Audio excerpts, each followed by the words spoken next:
नमस्कार, मैं संजू। आज की कहानी है समस्या, मुंशी प्रेमचंद्र के द्वारा रचित। पहला अध्याय। मेरे दफ्तर में 4 चपरासी हैं। उनमें एक का नाम गरीब है। वह बहुत ही सीधा, बड़ा आज्ञाकारी, अपने काम में चौकस रहने वाला, घुड़कियाँ खाकर चुप रह जाने वाला, यथा नाम तथा गुण वाला मनुष्य था। मुझे इस दफ्तर में साल भर हो गए, मगर मैंने उसे एक दिन के लिए भी गैर हाजिरी नहीं पाया। मैं उसे 9 बजे दफ्तर में अपनी फटी दरी पर बैठे हुए देखने का एक ऐसा आदी हो गया हूँ कि मानो वह भी इसी इमारत का कोई अंग है। इतना सरल है कि किसी बात को टालना नहीं जानता। एक मुसलमान है, उससे सारा दफ्तर डरता है, मालूम नहीं क्यों। मुझे तो इसका कारण सिवाय उसकी बड़ी बड़ी बातें के और कुछ नहीं मालूम होता। उसके कथा अनुसार उसके चचेरे भाई रामपुर रियासत में काजी है, फूफा टोका की रियासत में कोतवाल है। उसे सर्व संपत्ति में काजी साहब की उपाधि दे रखी है। शेष 2 महाशय जाति के ब्राह्मण हैं। उनके आशीर्वादों का मूल्य उनके काम से कहीं अधिक है। ये तीनों कमज़ोर, गुस्ताख और आलसी है। कोई छोटा सा काम करने को भी कहिए तो बिना नाक भौं सिकुड़ाए नहीं करते।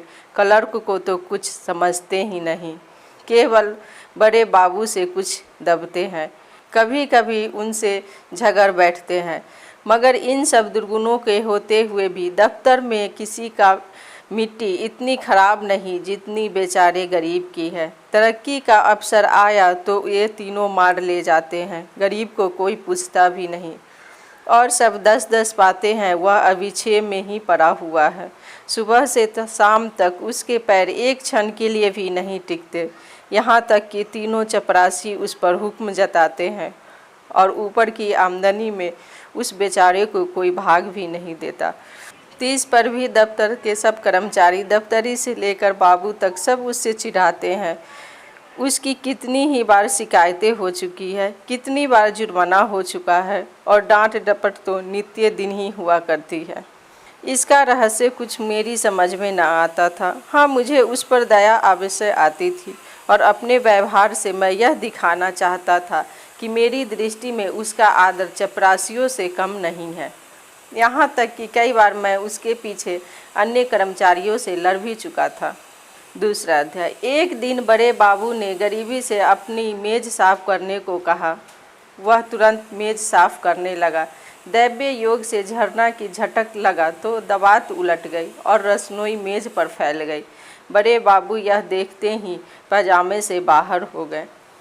उसके कान पकड़कर खूब ऐंठे और भारतवर्ष की सभी प्रचलित भाषाओं से दुर्वचन चुन चुन कर उसे सुनाने लगे। बेचारा गरीब आंखों में आंसू भरे चुपचाप मूर्तिवत खड़ा सुनता था, मानो उसने कोई हत्या कर डाली हो। मुझे बाबू की जरा सी बात पर इतना भयंकर रौद्र रूप धारण करना बुरा मालूम हुआ। यदि किसी दूसरे चपरासी ने इसे भी बड़ा कोई अपराध किया होता तो उस पर इतना वर्ज प्रहार न होता। मैंने अंग्रेजी में कहा, बाबू साहब, आप यह अन्याय कर रहे हैं। उसने जानबूझकर तो रसनोई गिराया नहीं। इसका इतना बड़ा दंड अनुचित का पराकष्ट है। बाबूजी ने नम्रता से कहा, आप इसे जानते नहीं, बड़ा दुष्ट है। मैं तो इसकी कोई दुष्टता नहीं देखा। आप अभी इसे जानते नहीं।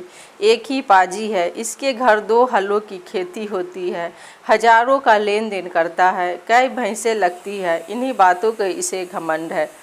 घर की ऐसी दशा होती तो आपके यहाँ चपरासगिरी नहीं क्यों करता। विश्वास मानिए, बड़ा पोंढ़ा आदमी है और बाल का तो मक्खी चूस। यदि ऐसा ही है तो भी कोई अपराध नहीं है। अजी, अभी आप इन बातों को नहीं जानते। कुछ दिन और रहिए तो आपको स्वयं मालूम हो जाएगा कि यह कितना कमीना आदमी है। एक दूसरे महाशय बोल उठे, भाई साहब, इसके घर मानो दूध दही होता है, मानो मटर ज्वार चने होते हैं, लेकिन इसकी कभी इतनी हिम्मत न हुई कि कभी कभी थोड़ा सा दफ्तर वाले को भी दे दे। यहाँ तक इन चीज़ों की तरस कर रह जाते हैं तो फिर क्यों न जी जले। और यह सब कुछ इसी नौकरी के बदौलत हुआ है, नहीं तो पहले इसके घर में भूखी भांग न थी। बड़े बाबू कुछ सकुच होकर बोले, यह कोई बात नहीं है, उसकी चीज़ है, किसी को दे या न दे, लेकिन यह बिल्कुल पशु है। मैं कुछ मर्म समझ गया। बोला, यदि ऐसा तुच्छ हृदय का आदमी है तो वास्तव में पशु ही है। मैं यह न जानता था। अब बड़े बाबू भी खुले, संकोच दूर हुआ। बोले, इन सौगातों से किसी का क्या उबारा देगा, केवल देने वाले का ही सहृदय प्रकट होती है और आशा भी उसी से की जाती है। जो इस योग्य होता है, जिसमें सामर्थ्य ही नहीं, उसे कोई आशा ही नहीं करता। नंगे से कोई क्या लेगा। रहस्य खुल गया। बड़े बाबू ने सरल भाव से सारी अवस्था दर्शा दी। समृद्धि के शत्रु सब होते हैं, छोटे ही नहीं बड़े भी। हमारी ससुराल या नलियाल दरिद्र हो तो हम उससे आशा नहीं रखते, कदाचित वह हमें विस्मृत हो जाती है, किंतु वे सामर्थ्यवान होकर हमें ना पूछे, हमारे यहाँ तीज और चौथ ना भेजे तो हमारे कलेजे पर सांप लौटने लगता है। हम अपने निर्धन मित्र के पास जाएं, उसके एक बीरे पान से ही संतुष्ट हो जाते हैं। पर ऐसा कौन मनुष्य है जो अपने किसी धनी मित्र के घर से बिना जलपान के लौट कर उसे मन में कोसने न लगे और सुधा के लिए उसका तिरस्कार न करने लगे। सुदामा कृष्ण के घर से यदि निराश लौटते तो कदाचित वह उनके शिशुपाल और जरासंध से भी बड़े शत्रुता होते। यह मानव स्वभाव है। तीसरा अध्याय। कई दिन पीछे मैंने गरीब से पूछा, क्यों जी, तुम्हारे घर पर खेती बाड़ी होती है? गरीब ने दीन भाव से कहा, हाँ सरकार, होती है। हमारे 2 गुलाम हैं, वही करते हैं। गाय भैंसे भी लगती है। हाँ हजूर, 2 भैंसें लगती है, मुद्दा गाय अभी गाभिन नहीं है। हुजूर, लोगों को दी दया धर्म से पेट की रोटियां चल जाती है। दफ्तर के बाबू लोग भी कभी कभी कुछ खातिर करते हैं। गरीब ने अत्यंत दीनता से कहा, हजूर, मैं सरकार लोगों का क्या खातिर कर सकता हूँ? खेती में जौ, चना, मक्का, ज्वार के सिवाय और क्या होता है? आप लोग राजा है, यह मोटी झोटी चीज़ें किसी मुँह से आपको भेंट करूँ? जी, डरता हूँ कहीं कोई डांट न बैठे कि इस 1 टके की आदमी की इतनी मजाल।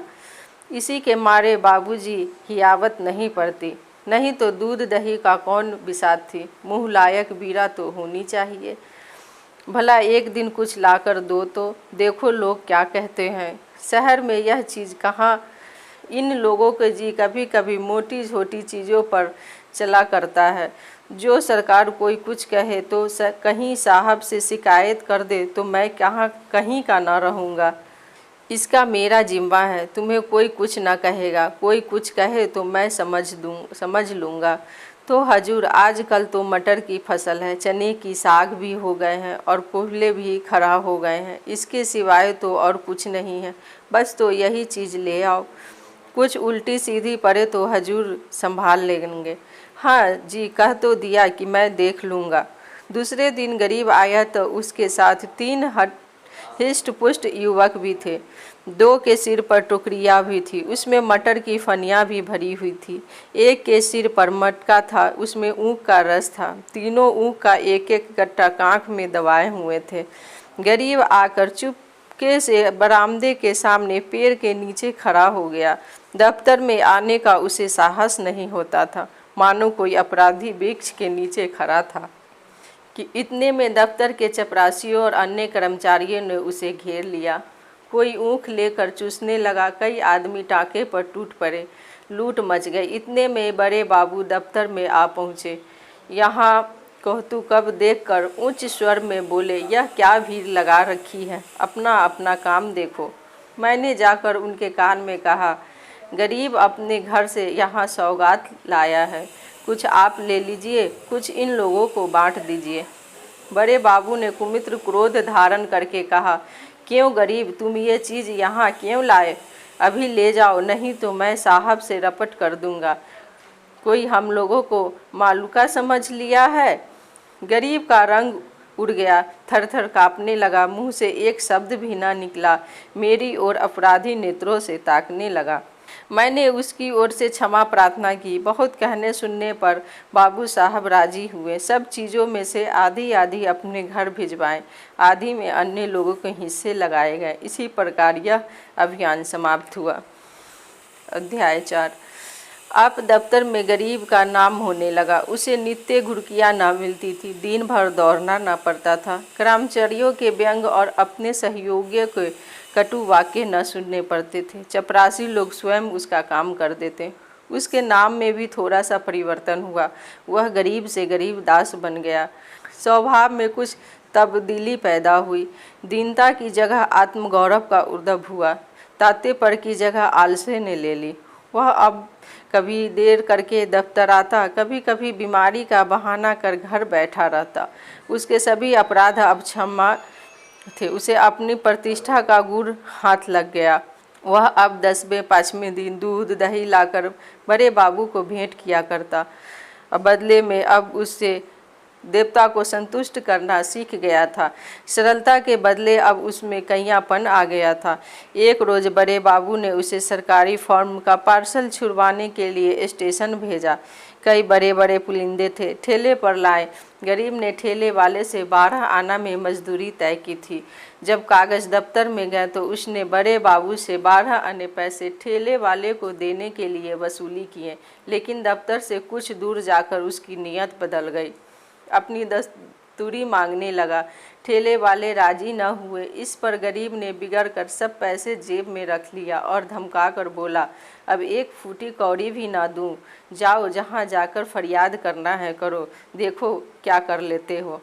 ठेले वाले ने जब देखा कि भेंट न देने से जमा ही गायब हो जाती है तो रो धो कर 4 आने पैसे देने पर राजी हुआ।